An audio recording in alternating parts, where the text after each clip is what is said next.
What can we expect, say, from Goldman as well as Citigroup and Bank of America?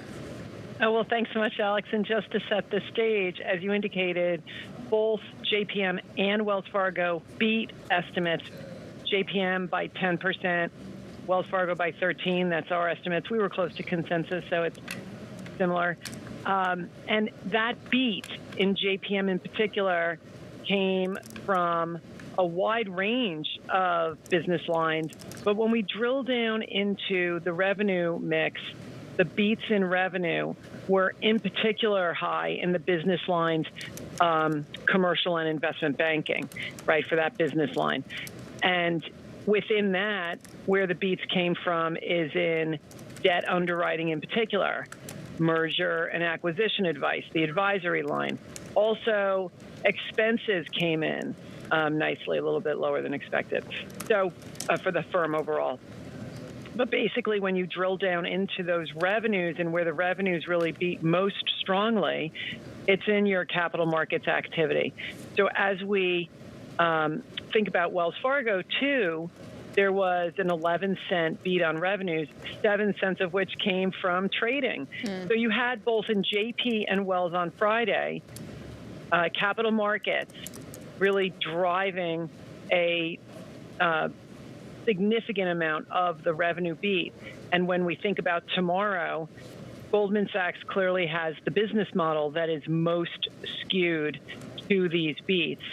And we do come in a little bit above consensus on the underwriting side because September and the end of September was very strong. Fair enough. The other part, though, is net interest income, and that is squarely going to be put into the consumer banking part. Not squarely, but that could be part of the consumer banking part, et cetera. And net interest income was actually pretty good. Did you expect that to also be the case for the rest of the big banks coming out? So it definitely depends on what where you're getting your deposits from and what you're investing in. So every bank's a little bit different, but just broad strokes, we are a little bit more positive going into the rest of this week than going into Friday. I thought, there might be a little more NII discussion in the calls on Friday, but given how strong capital markets was, it really overshadowed. And then just lastly, as you well know, the Fed only lowered rates a few weeks back. It's too late in the quarter to have an impact on the quarter. So let's think about what the forwards are.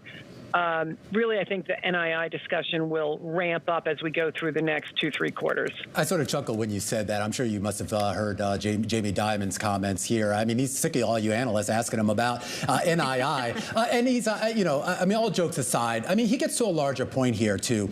Investors are really honed in, I think, for just more signs of more activity at these banks, whether it's on the consumer side, the corporate side, the investment side here. Is there a sense here that investors have appropriately priced these stocks now, or do you think there's still more room to go? Well, we do have an attractive view on large cap banks, and in particular the capital market sensitive names, largely because we do think there is more earnings generation likely ahead as, number one, the Fed cuts rates and capital market activity expands further. That's one of the key reasons for being overweight the large cap banks.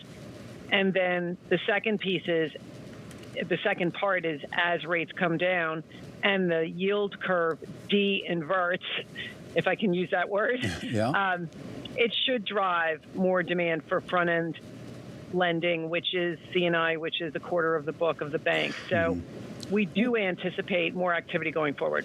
Do you worry at all about any of the potentially new capital requirement rules? Obviously, you still got the Basel III endgame, which I think started like back in the 1800s. But at some point, that'll be resolved. And there's been a lot of talk, of course, about the private capital industry kind of stealing some of the lending thunder from the banks here. Can there still be meaningful loan book growth in this environment?